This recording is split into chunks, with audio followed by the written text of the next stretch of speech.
یہ دن تو میں نے خواب میں بھی نہ دیکھا تھا کہ میں اہل بیت رسول کے شکی ترین دشمن کے سر کو لیے کھڑا ہوں گا۔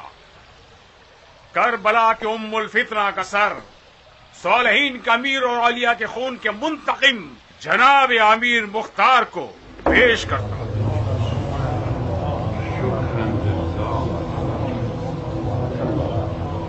کیا تم عاشق ہو مختار؟ میرا ظاہر کیا بتاتا ہے؟ تمہارا ظاہر کچھ غلط بیانی کر رہا ہے، خصوصاً تمہاری آنکھ کا زخم۔ شیطان سے محتاط رہنا مختار، تم ایک بڑے کام کے لیے مبعوث کیے جاؤ گے۔ تم مرجانہ کے بیٹے کو مارو گے اور اس کے منہ پر جوتا مارو گے۔ اس وقت اپنے پاؤں کے نیچے کے کنویں سے غافل مت ہونا، ممکن ہے وہ تمہیں دوزخ کی قبر تک پہنچا دے۔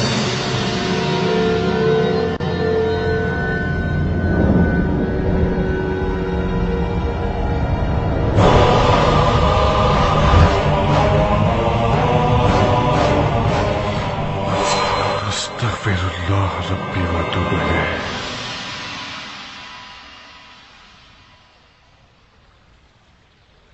خدا کی پناہ، انسان کی غفلت سے خدا کی پناہ۔ نقل ہے کہ اس شخص نے اسی چھت کے نیچے اور اسی جگہ پر ہمارے مولا حسین کے بریدہ سر پہ چوب خیزران سے مارا۔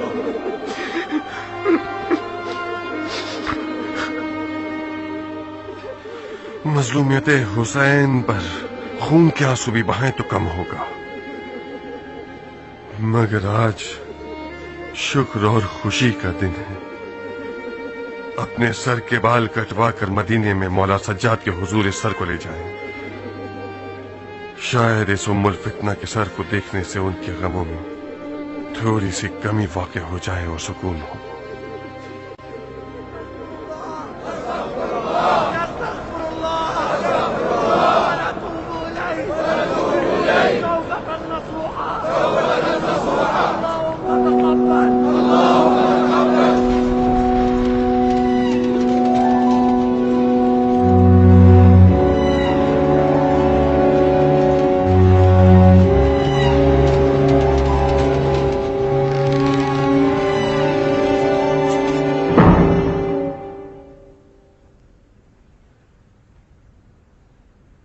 لنگڑے ہو، کھڑے نہیں ہو سکتے، گونگے بھی ہو، خلیفہ آ گئے ہیں، دیکھ نہیں رہے؟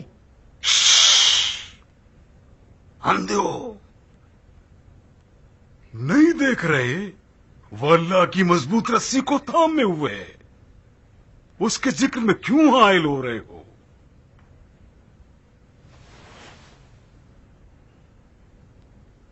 السلام علیکم، اہلاً وسہلاً۔ وعلیکم السلام۔ یہ کیسی مہمان نوازی جاہل کہیں کے؟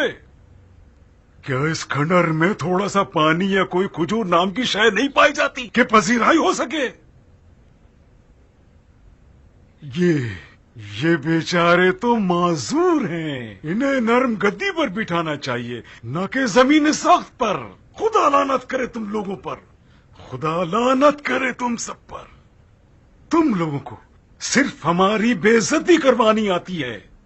میں قربان جاؤں آپ پر، ہم نے چاہا کہ ہم اخیروں کے دوست پر بیٹھ کے آ جائیں، ہم نے چاہا کہ کسی نرم گدی پر تشریف رکھیں اور کچھ پانی پی لیں، مگر یہ خود مصر ہیں کہ زمین پر بیٹھیں اور کسی چیز کو منہ نہ لگائیں۔ کوئی گلہ نہیں ہے، اس بے نوا کی سرزنش مت کرو، اصل موضوع پر آؤ۔ کیوں بلوایا ہے مجھے؟ میں نے چاہا کہ تم آؤ اور ہم بیٹھ کر مسلمانوں کی اس افسوسناک حالت پر کچھ غور کریں۔ تفرقہ ابن علی، اس تفرقے بازی نے دین کے پاک درخت پر ٹڈی دل کی طرح حملہ کر دیا ہے۔ اگر ہم اس کی خبر نہ لیں تو وہ دین کی جڑ کو کھوکھلا کر دے گا. مجھ بیکار اور معذور شخص سے کیا کام ہے تمہیں؟ یہ بیکار اور بیمار شخص کوئی جھوٹا آدمی نہیں ہے. خاندان اور اثر نسب کے لحاظ سے رسول خدا کے بھتیجے ہو. تمہارے مرید عراق میں عنقریب خدائی کا دعویٰ کرنے والے ہیں. البتہ تمہارا کوئی قصور نہیں. مریدین ہمیشہ 2-4 ہاتھ سے گزر ہی جاتے ہیں تو انہیں مہار کا رونا بنتا ہے. خدا مختار نے تمہارے نام سے عراق میں لوگوں کا مال ہڑپ کرنا شروع کر دیا ہے. لوگوں کے دلوں میں اپنا خوف بٹھا رکھا ہے. اس نے کہتا ہے اس کے پاس تمہارا حکم ہے. میں نے مختار کو کوئی حکم نہیں دیا. میں جانتا ہوں. اگر تم نے مختار کو حکم دیا ہوتا تو تم اپنے چچا کی شریعت کو پیٹھ دکھا دیتے. آپ اس گناہ کبیرہ سے مبرہ ہیں. میں چاہتا ہوں کہ آپ اس ملعون کے جھوٹ کو لکھ کر بھیج دیں تاکہ لوگ سمجھ جائیں کہ انہوں نے ایک جھوٹے شخص کے ہاتھوں بیعت کی ہے. میں یہ نہیں کر سکتا. کیا فرمایا آپ نے؟ نہیں کر سکتا بندے خدا. روا نہیں ہے کہ میں مختار اور اس کے قیام پر ظلم کروں. اس نے میرے مظلوم بھائی حسین کے انتقام کے لیے قیام کیا ہے تاکہ ہمارے دلوں کے زخموں کے لیے ایک مرہم بن جائے. وہ اس حق کے ساتھ اٹھا ہے کہ تم نے صرف اس کا دعویٰ کیا تھا. عاشور کے مقتولین کے تمام ورثہ مختار کے لیے دعا گو ہیں. علی کے بیٹے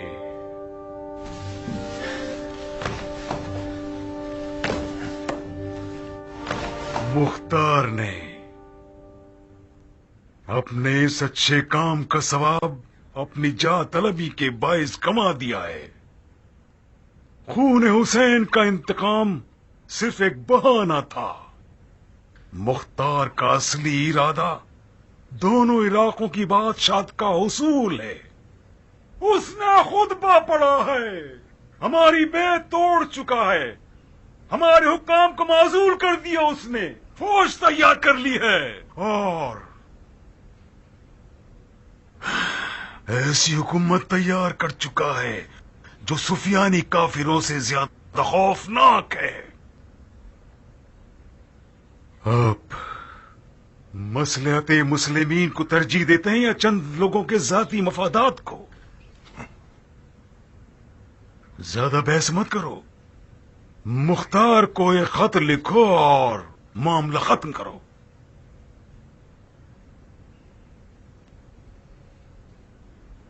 میرے مختار کو خط لکھنے سے تمہارے کاموں میں کوئی گرہ نہیں کھلنے والی.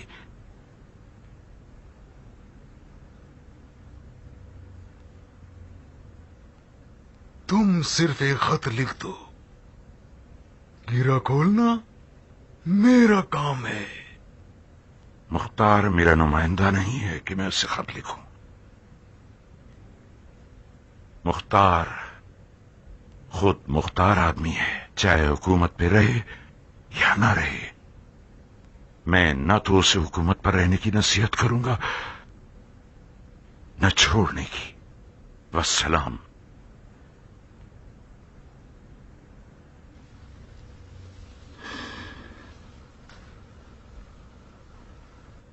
صحیح.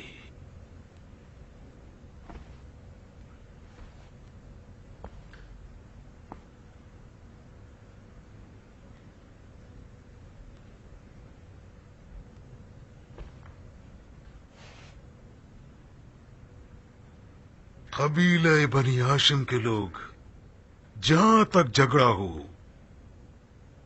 صلح کرنا پسند نہیں کرتے. مصلحت مسلمین کا تقاضا ہو تو مجھے اس قبیلے کے روبرو ہونے میں کوئی قباحت نہیں. تمہیں کچھ مہلت دے رہا ہوں. ایک خط کے ذریعے اپنے اس رسی توڑائے ہوئے ثقفی کتے کو مار کر لو۔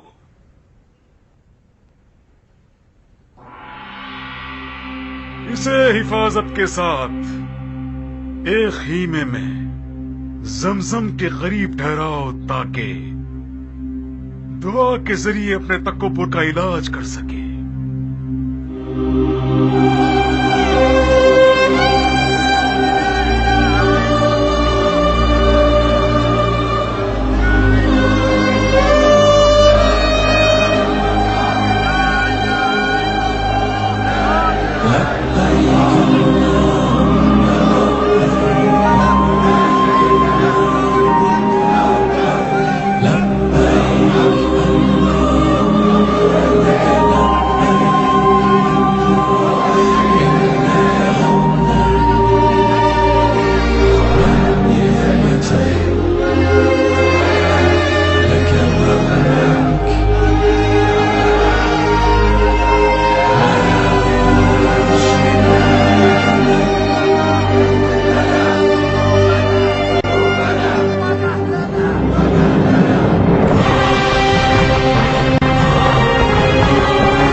اپنے غاصب خلیفہ سے کہہ دو کہ جنگ جمل کو ذرا یاد کر لی اور ہمارے سید و سردار کو اذیت دینے سے باز آ جائے۔ خدا کی قسم اگر میرے آقا کے وجود کا ایک بال بھی کم ہوا تو زبیر کی پوری سلطنت کو آگ لگا دوں گا۔ کیا آپ اپنے پیغام کو لکھیں گے نہیں؟ نہیں، ہماری مکے سے خط و کتابت ختم ہوئی، آج سے ہمارے مابین تلوار ہی قضاوت کرے گی۔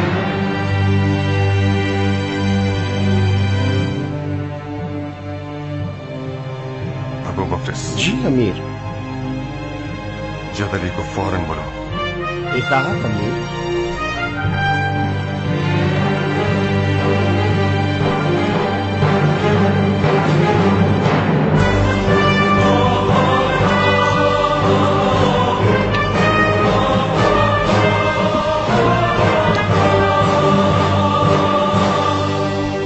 کہاں ہو ابو عبداللہ؟ آج کل نظر ہی نہیں آتے۔ آپ کے زیر سایہ مشقیں کرتے ہیں تاکہ جہاد اکبر میں پیچھے نہ رہ جائیں۔ میں نے قسم کھائی تھی کہ آپ کے ممبر کے نیچے بیٹھنے والوں میں سے رہوں، جو کہ ہوں۔ بلا مبالغہ آج تک آپ کے ایک خطبے کو بھی نہیں چھوڑا میں نے۔ کس طرف مسجد میں بیٹھتے ہو کہ نظر ہی نہیں آتے؟ کسی ایسے کونے میں بیٹھتا ہوں کہ خطیب کی نظروں میں نہ آ سکوں۔ کیوں؟ دو وجوہات کے تحت ابو اسحاق، ریاکاری سے بھی بچنا تھا اور قیام کے غنائم اور لالچ سے بھی بچنا چاہتا تھا۔ اگر ہم نے آپ کے ساتھ مل کر قیام کیا تھا تو ایک ایسا فرض تھا جو ہماری گردن پہ سوار تھا، بغیر کسی لالچ اور مقصد کے۔ قیام کے بعد فاصلہ اس لیے اختیار کیا تاکہ آپ پر بوجھ نہ بن جائیں۔ مجھے یقین تھا کہ جب کبھی میری ضرورت ہوگی امیر مجھے بلائیں گے۔ نیت جد علی مجھ سے پوشیدہ نہیں ہے۔ اگر میں نے اب تک تمہیں نہیں بلایا تھا تو اس کی وجہ یہ تھی کہ میں بڑے کٹھن میدانوں کے شیر کو چھوٹے موٹے اور معمولی کاموں میں استعمال نہیں کرنا چاہتا تھا۔ اس وقت قیام کے معاملے میں ایک ایسی گرہ لگ گئی ہے جو صرف تمہارے ہاتھوں ہی کھل سکتی ہے۔ کہہ دیں کہ تمہیں اپنی جان دینی ہوگی۔ میں بغیرت ہوں گا اگر ذرہ برابر بھی کراہیت کا مظاہرہ کروں یا اپنی جان دینے سے دریغ کروں۔ پیسر زبیر نے سید کو زمزم کے قریب ایک خیمے میں قید کر لیا ہے اور اس نے یہ دھمکی دی ہے کہ اگر ہم نے سر تسلیم خم نہ کیا تو وہ انہیں کچھ ہاشمیوں سمیت زندہ جلا دے گا۔ زبیر کے منحوس بیٹے سے کچھ بھی بعید نہیں۔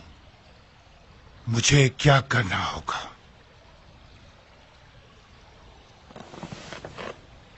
تمہیں عمرہ کرنے جانا ہوگا، ایک ایسے لشکر کے ساتھ جو بغیر تلوار اور جنگی لباس کے ہوں۔ तुम सबको एहराम पहनना होगा और अपने आप को सैयद के पास पहुंचाकर उन्हें उस जंगल से निजात दिलाना होगा और किसी महफूज मकाम पर मुंतकिल करना होगा। हमें किसी ताबड़तोड़ हमले की इजाजत है या नहीं? ताबड़तोड़? लकड़ी लाठी। जुबैरियों को डराने के लिए ये जरूरी है। मगर इतना ध्यान रखना कि हरम काबा में कोई खून न बहे, और हाँ, काम मुकम्मल होने तक किसी को भी तुम्हारे उस गैर मरई लश्कर की खबर तक न होने पाए।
दुआएं तुम्हारे मुंह पर मारी जाएं।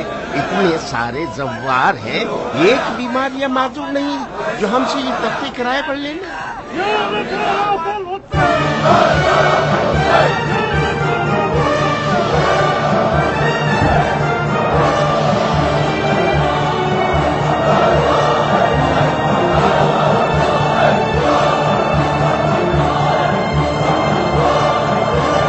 अस्सलाम वालेकुम। वालेकुम अस्सलाम। उठिए मेरे आका, हमें जल्दी यहाँ से जाना होगा, वक्त बहुत कम है। आप कौन हैं? ये सब क्या तमाशा है? आपको बचाकर ले जाने पर हम मुख्तार की तरफ से मामूर हैं। हरम काबा के अंदर लकड़ी लाठी मखलू है बंदे खुदा। ये हिसार मेरे लिए मुकद्दस है, मैं ये हिसार नहीं तोड़ूंगा। मैं माजरत चाहता हूँ, इस सूरत में मुझे आपको जबरदस्ती लेकर जाना होगा।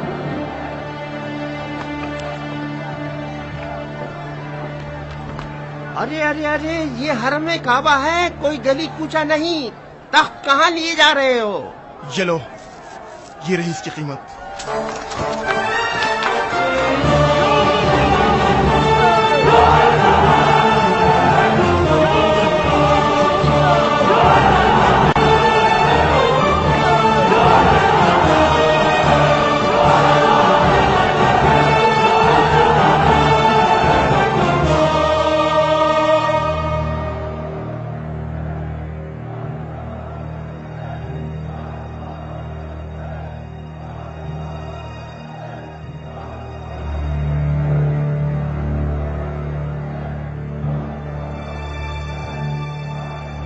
ये कैसा नारा है?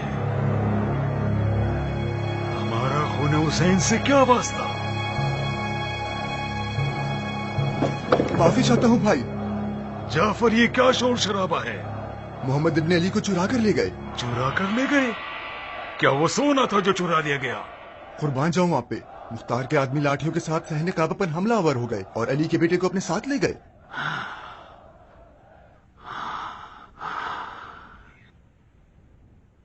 खुदा तुम्हें नेस्तो नाबूद करे मुख्तार। जाफर, हिजाज से 2 लश्कर लेकर जल्द अज जल्द बसरा में मुसब के पास पहुंचो। मोहल्लब को ahवाज से बुलवा लो और कूफे पर हमला कर दो।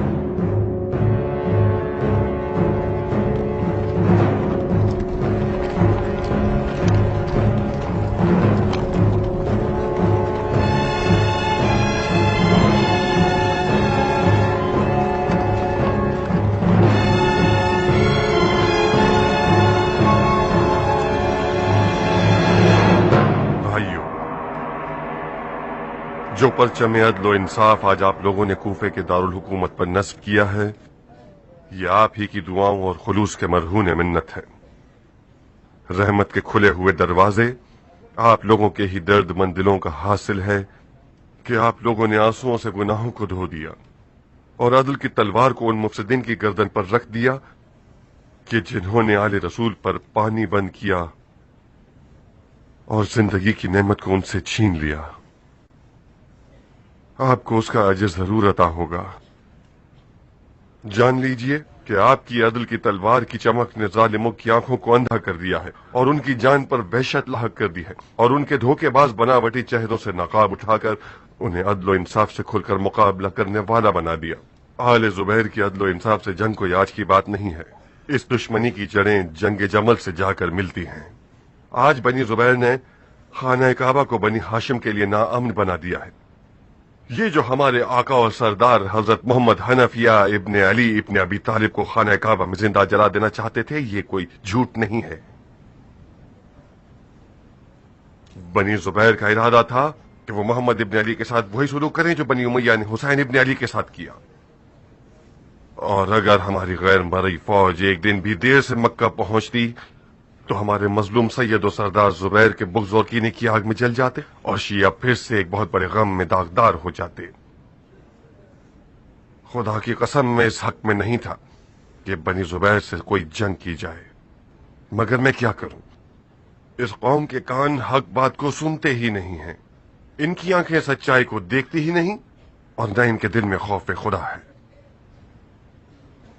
मैंने जितनी भी कोशिश की कि मुसालहत, मुज़ाकरात और खतो किताबत के जरिए कूफे और मक्के के ताल्लुकात को बहाल करूं, कोई फायदा न हुआ। बनी जुबैर की एक ही जिद है कि हम कूफे को उनके हवाले कर दें। तो तस्लीम कर देना। आखिर कब तक जंग के नगारे बजाना चाहते हैं? आखिर कूफे वाले जुबैरियों से लड़ने कैसे चले जाएं जबकि उन्हें शामियों के खिलाफ लड़ने में कोई फायदा नहीं हुआ? अरे ओ अबू बैद के बेटे, मैं कम अज कम मूसल से यहां तक इसलिए नहीं आया कि वाज़ो नसीहत के मिंबर तले बैठ जाऊं। मैं तुम्हारे और अश्तर के बेटे की मनमानियों से तंग आ चुका हूं। मैं अपना हक मांगने आया हूं।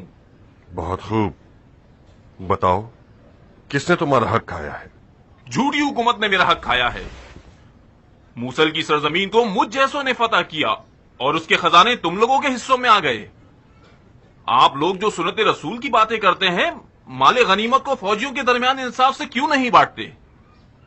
ऐ लोगों, अगर मूसल की सरजमीन से हासिल होने वाले गनाइम को आदिलाना तरीके से बांटा जाता तो हर कूफी मुजाहिद को अच्छा खासा सोना मिल जाता। तुमने और तुम्हारे साथियों ने जंगी गनाइम की तकसीम पर जो एतराज किया है उसकी खबर हमें मिल चुकी है इब्ने हुर। तो मैं एतराज करने की बिना पर सरजनिश नहीं करता, मगर इन बातिल अकायद को नशर करने की वजह से तुम सजा के हकदार हो।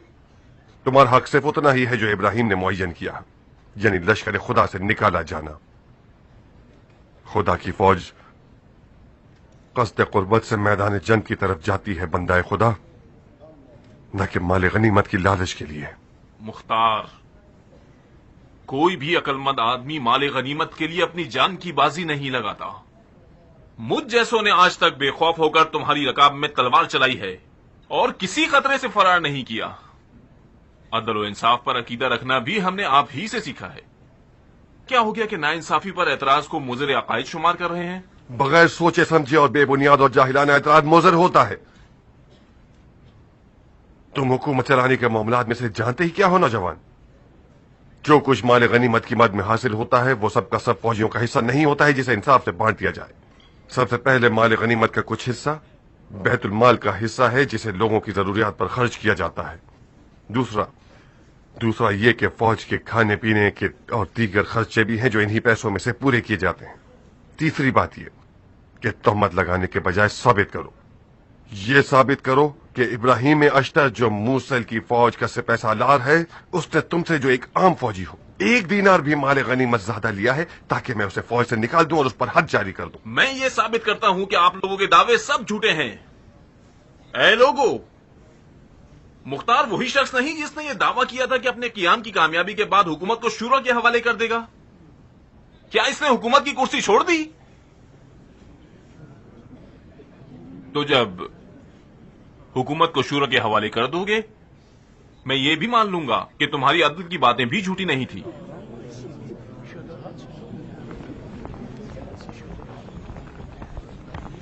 रुक जाओ नमक हराम। अमीर मुख्तार की गैरत और हया की कसम, अगर अपने तारीख अफकार से दस्तबरदार न हुए, कूफे को तुम्हारे लिए जहन्नुम बना दूंगा। बाबू, मैं अगर तुम जैसे कुत्तों के भौंकने से डरता होता तो कभी तुम्हें पत्थर ना मारता। बिन शुमैत, खुदा के घर की हुर्मत का पास रखो। जाने दो इसे मेरे भाई।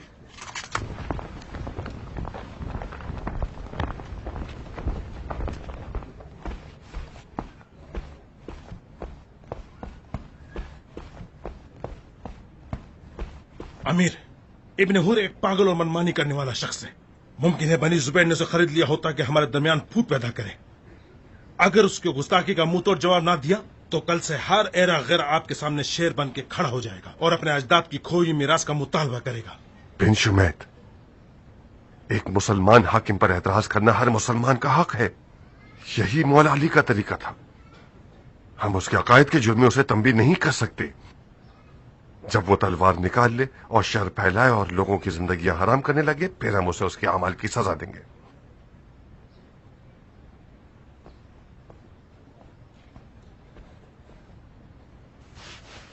भाइयों, इब्ने हुर ने एक ऐसी बात भी की जो आप लोग मेरे मुंह से सुनना चाहते हैं।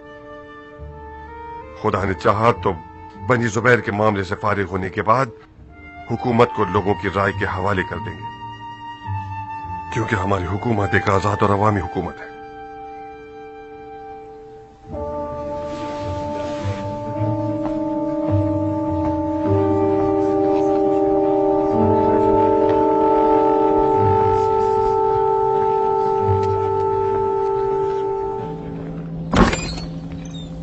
ये क्या रोज का तमाशा है बगैर तो? हमने कोई गुनाह किया है कि हम मुख्तार के पड़ोसी हैं? खांसी आ जाए या छींक आ जाए तो ध्यान रखना पड़ता है कि नामहरम हमारी आवाज ना सुन लें। सारा दिन हमें अपने घर में सुकून से कोई काम करना भी नसीब नहीं होता। आखिर तुम लोगों को जरूरत क्या थी यहाँ पर आकर रहने की? तुम लोग जो अपने साय से भी डरते हो और हर वक्त सिपाहियों को तुम लोगों की हर जगह हिफाजत करनी होती है, तो फिर अपने उसी जहन्नुम महल में जाके क्यों नहीं रह लेती? मुझे समझ में नहीं आता कि आखिर कब तक ये बेहिसी आम रहेगी। मैं कहती हूँ खोलो इस तबेले के दरवाजे को। चुप हो जाओ औरत, बदतमीजी करोगी तो तुम्हारी शामत लगा दूंगा। जचता है तुम पर और तुम्हारे जाबिर अमीर पर जचता है। आओ आओ मेरी शामत लगाओ बगैर तो। लानत है शैतान पर। है कि अमीर मुख्तार की हुकूमत में औरतों की तौहीन जुर्म है, वरना मैं तुम्हारे बाल पकड़कर घोड़े से बांध देता ताकि तुम्हारा मुंह आइंदा बदतमीजी और बेगैरती के लिए ना खुल पाए। हाँ, औरतों की हुर्मत तो उस अमीर को होती है जो मुसलमान होता है और हलालो हराम की तमीज होती है, ना कि तुम और तुम्हारे उस खूंखार जालिम अमीर को। आओ आगे आओ आओ, मेरी अबाया उतार कर मेरे बालों को घोड़े की दुम से बांध दो। नहीं नहीं, उसे मत छूना वरना अपनी औकात दिखा देगी। उसे जानते नहीं हो तुम लोग। ये औरत कल तक सिर्फ एक रेशमी रुमाल थी अपने शौहर की कबा की जेब में। जब से इब्ने हुर ने अपनी इज्जत का आले जुबैर के हाथों सौदा कर लिया है, तब से अपने रेशमी रुमाल को अपने मकासद को पाने का जरिया बना लिया है। एक देख दूसरी देख को कहती है तुम्हारा मुंह काला है। हो सकता है कि मुख्तार की बेगैरती मेरे शौहर में भी सरायत कर गई हो। कल तक इब्ने हुर मुख्तार की रकाब में था तो उसकी गैरत पहाड़ जैसी थी। जब से मुख्तार ने अपने सारे रंग दिखाना शुरू कर दिए हैं ताकि हुकूमत के तख्त पे राज कर सके, तो मेरे शौहर जैसे लोग बेगैरत हो गए हैं। अरे लोगों, ये मोहल्ला सिर्फ एक मुख्तार का है या हम सब का? आखिर क्यों रोजाना सिपाहियों के बड़े बड़े रेवड़ आते जाते रहते हैं और लोगों का सुकून बर्बाद कर देते हैं? एक दिन, 2 दिन, 10 दिन, 1 महीना, 1 साल, आखिर कब तक हम इतने ढेरों ढेर सिपाहियों के ज़ेरे साया सांस लेते रहें और चिल्ला भी नहीं सकते? खुदा ना खास्ता मुख्तार 100 साल तक बादशाह तो नहीं करना चाहता। मुख्तार की 100 साल की हुकूमत तो पुरानी बात हो गई है, मगर मुख्तार इतने अरसे हुकूमत करेगा कि तुम और तुम्हारा शौहर घुट के मर जाओ। इस घर में तो हमेशा से आना जाना लगा रहा। ये आना जाना कल तक तुम्हें क्यों तकलीफ नहीं दे रहा था? क्योंकि तुम और तुम्हारा वो रंग बदलने वाला शौहर कल तक मुख्तार के नाम का सीना पीटते थे। आज मुख्तार बुरा बन गया है क्योंकि जो रकम मोहतरमा के शौहर को दी गई है वो इस नवाबजादी के अखराजात को पूरा नहीं कर सकती। इसे शेरनी बना दिया है ताकि ये मुख्तार के खिलाफ खड़ी हो सके। ہر کھلا دروازہ اور بچھا ہوا سفرہ رکھ رکھاؤ نہیں ہوتا. ویسے میں بھی کچھ عرصے پہلے اپنے دروازے پر اس ملکہ کی طرح کافی چہل پہل رکھتی تھی. بکواس بند کرو بازاری عورت. لگتا ہے کہ وسائل کو حسرت سے دیکھنے نے کچھ زیادہ ہی تمہاری زبان کھول دی ہے. مجھے مجبور نہ کرنا کہ میں تمہاری ساری عزت کی داستانیں کھول دوں. ارے لوگوں، آخر ہمارا جرم کیا ہے کہ 4 دن ان تنگ کرنے والے سپاہیوں کے بغیر سکون سے جینا چاہتے ہیں؟ ہمیں اس کا حق ہے کہ نہیں؟ یہ کیسی حکومت ہے جو پڑوسی کے حقوق تک تو جانتی نہیں ہے اور پڑوسی کے اعتراض کا جواب تہمت سے دیتی ہے؟ یا تو تم لوگ یہ محلہ خود چھوڑ دو یا پھر میں خود تم لوگوں کو یہاں سے نکلوا دوں. ہاں آخر پالتو کس کی ہو؟ ابن زبیر کے کتے جو ٹھہرے. یہ محلہ کسی کی جاگیر نہیں ہے محترمہ. جب ابن زبیر نے وہ سونا جو اس نے تمہارے شوہر سے وعدہ کیا تھا وہ دے دیا اور تمہارے شوہر نے محلہ خرید دیا اور تمہارے نام کر دیا سر آنکھوں پہ، پھر ہم یہ محلہ چھوڑ دیں گے. اور ہاں، آج کی بات میں یہ نہ دیکھوں کہ تم شور شرابہ کرو اور سارے محلے کو سر پر اٹھا لو. یہ سپاہی مرد ہیں اور انہیں شرم آتی ہے کہ تم جیسی زبان تراز عورت کے منہ لگے. مگر میں عورت ہوں. سن رہی ہو نا نیلی آنکھوں والی منہ پھٹ عورت؟ خدا کی قسم کھا کر کہہ رہی ہوں، اگر دوبارہ تم نے زبان درازی اور بے حیائی دکھائی تو تمہاری نجس زبان کو اپنے ان پنجوں کے ذریعے تمہاری حلق سے کھینچ لوں گی. تمہارے پنجے تمہارے اس جلاد چور کی تلوار سے زیادہ تیز نہ ہو تو کچھ کم بھی نہیں ہے. خدا نے بھی 2 بچھوؤں کی کیا خوب جوڑی بنائی ہے. مجھے اپنے تیز پنجوں سے ڈرا رہی ہو؟ ہم بھی کوئی معذور نہیں ہیں. اب جب لڑنے کی ٹھان ہی لی ہے تو آؤ لڑو. دیکھتے ہیں کس کے ناخن اور دانت زیادہ تیز ہیں. خدا تمہیں معاف نہ کرے مختار. تمہاری روٹی پانی کم پڑ گئی تھی کیا جو تم نے حکومت کرنے کی ٹھان لی؟ یہ کیا مشکل کھڑی کر دی تم نے.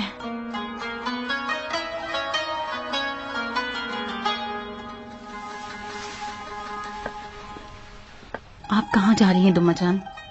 آپ کوئی غیر تو نہیں ہے؟ تم اپنے شوہر سے بات کرنے آئی ہو میری بچی. میرا یہاں سے جانا ہی بہتر ہے تاکہ تم کھل کے بات کر سکو.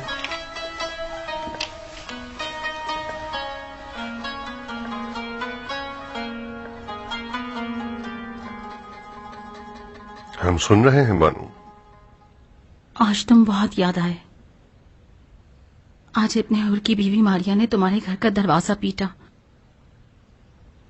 تمہیں اور تمہاری حکومت کو نجس کر کے چلی گئی. میرا تو دل چاہ رہا تھا کہ زمین پھٹ جائے اور میں اس میں دفن ہو جاؤں. میری کچھ زیادہ کمی بھی نہیں تھی. اس کے شوہر نے بھی آج خدا کے گھر میں میرے خطبے کو توڑ دیا. مجھے چور، جھوٹا اور دغاباز کہا اور چلا گیا. تم کچھ کرو گے نہیں؟ کیا کروں؟ تم تو جانتی ہو کہ یہ سب اچھلنے والے بنی زبیر کے پالتو چیلے ہیں. کوفے کی عوام کو ہمارے خلاف کھڑا کرنا چاہتے ہیں. ان کی خیانت سر عام ثابت ہو جانے تک میں کوئی قدم اٹھاؤں یہ خلاف مصلحت ہوگا. میرا دل اس بات پر جل رہا ہے کہ ساری زندگی عزت کے ساتھ جینے کے بعد آج ہم بے عزتی جھیلنے پر مجبور ہیں. وہ بھی اس منصب کی وجہ سے جس کی عمر پھول کی طرح مختصر سی ہوتی ہے. آج ہے اور کل دھواں بن جائے گا.